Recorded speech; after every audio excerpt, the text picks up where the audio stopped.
Doctor Mohammad ইউনূসের নেতৃত্বাধীন অন্তর্বর্তীকালীন সরকারের শিক্ষা ও পরিকল্পনা মন্ত্রণালয়ের উপদেষ্টা হিসেবে যোগ দিয়েছেন অর্থনীতিবিদ ডক্টর ওয়াহিদ উদ্দিন মাহমুদ।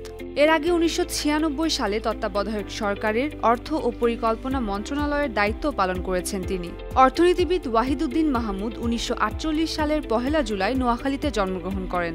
তার বাবা আলী আহমেদ চৌধুরী ছিলেন সরকারি কর্মকর্তা এবং মা সালেহা খাতুন ছিলেন গৃহিণী। ওয়াহিদ উদ্দিন মাহমুদ ব্রাহ্মণবাড়িয়ার আনন্দ সরকারি উচ্চ বিদ্যালয় থেকে ম্যাট্রিকুলেশন পাশ করেন।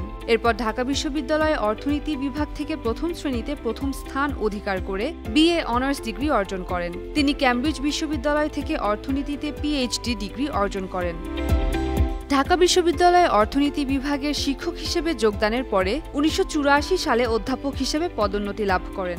এবারের উপদেষ্টা হিসেবে যোগদানের আগে তিনি জাতিসংঘের কমিটি ফর ডেভেলপমেন্ট পলিসির ইউএনসিডিপি সদস্য এবং south Asian network of economic research ইনস্টিটিউটের SANEI চেয়ারম্যান ছিলেন। এছাড়া নোবেল শান্তি পুরস্কার বিজয়ী এবং অন্তর্বর্তী সরকারের প্রধান উপদেষ্টা ডক্টর মোহাম্মদ ইউনূসের সঙ্গে তিনি পল্লী কর্ম সহায়ক ফাউন্ডেশনের PKSF সহপ্রতিষ্ঠাতা এবং ১০ বছর এই প্রতিষ্ঠানের চেয়ারম্যান হিসেবে দায়িত্ব পালন করেছেন। News desk, ৫২ TV.